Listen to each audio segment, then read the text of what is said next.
Well, let's return to our top story, the refugee crisis. As we heard earlier, German Chancellor Angela Merkel is in Turkey to discuss the situation with the Turkish government. We can now return to Paul Nesse in Oslo. He's a senior advisor to the Norwegian Refugee Council. Paul, are you there? Yes. Fantastic. Pleased that we have you now. So the question I put to you earlier was, do you agree that Turkey is in a tricky position? Because on the one hand, you've got the EU insisting that Turkey open up its borders to this new influx of Syrian refugees that are amassed on the border. But then on the other hand, it's saying, make sure no more refugees come into Europe.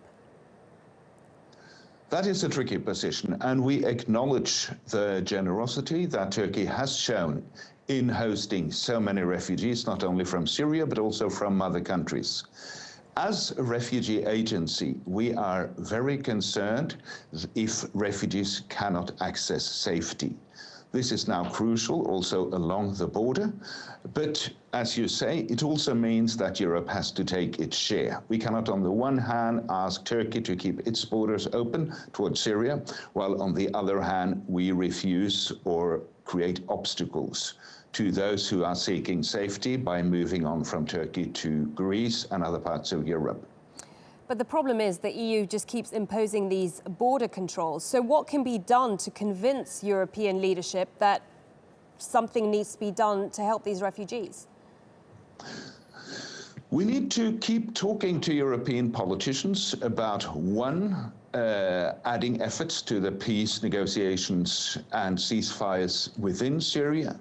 Two, to really step up. We've seen some steps in the right direction in London this week, but much more needs to be done when it comes to assistance and support to the countries of the region, your own country, Turkey, but also Iraq, Jordan, Lebanon, who all of them taking so many refugees need more financial support.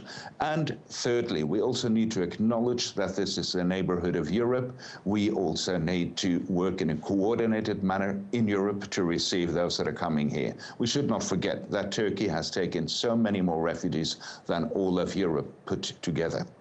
Indeed, and so have many of the other neighbouring countries to Syria. So we know the EU has pledged this $3.3 billion to Turkey.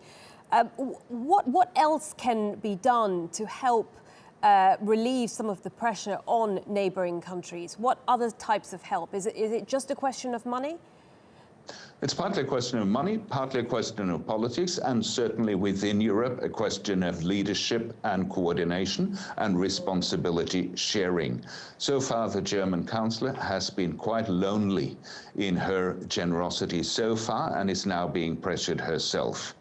One of the things we see at the moment is that while many men went to Europe last year, we see a higher number of women and children crossing to Greece. Many seeks to be reunited with their husbands who already came, and this would be a perfectly legal and safe way to provide relief by allowing families to be rejoined in Europe. Okay, Paul Nesse, really good to hear from you, joining us there via Skype from Oslo, a senior advisor at the Norwegian Refugee Council. Many thanks.